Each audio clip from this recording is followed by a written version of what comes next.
এটা ঠিক চমক না, এটা নিত্য প্রয়োজনীয় একটা জিনিস। এবং আমাদের এখানে যখন দেখি মানুষ স্বতঃস্ফূর্তভাবে খেতে আসছে, কোনো একটা গ্রুপে কেউ হয়তো থাকে ডায়াবেটিক, স্বতঃস্ফূর্তভাবে খেতে একটু দ্বিধাগ্রস্ত করে, তখনই আমাদের মাথায় এসছে না, তারাও খায় বিরিয়ানি। এমন জিনিস কেউ লোক সামলাতে পারে না, হয়তো মাসে একদিন খায়, মাসে দুদিন চার দিন খেতে পারে না। সেখান থেকে আমাদের মাথায় আসে আমরা এমন একটা প্রোডাক্ট লঞ্চ করব যেটা পৃথিবীতে এর আগে কেউ কখনো করেনি। সেখান থেকে ডায়াবেটিক বিরিয়ানির জন্ম। আমরা ম্যাডাম নিধি প্রকাশকে রিচ আউট করি, উনি পুরো জিনিসটা কিউরেট করেন। আমাদের বিরাট চিন্তা লেগে যায় আমরা আলুকে কী দিয়ে রিপ্লেস করব।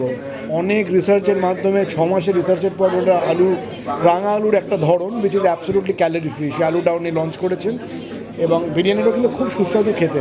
আমরা লঞ্চ করেছি, আপনারা হয়তো খালি আজকে বিরিয়ানিটা দেখছেন, যে এটার পেছনে যারা 6 মাসের কত বড় কর্মকাণ্ড গেছে সেটা আমরাই জানি। এবং তার মধ্যে আজকে এটা প্রোডাক্টটা নিয়ে এসেছি, সবাই খুব ভালো বলছে। আজকেই তো শুনলাম স্টক শেষ হয়ে গেছে already, all biryani the sold for today.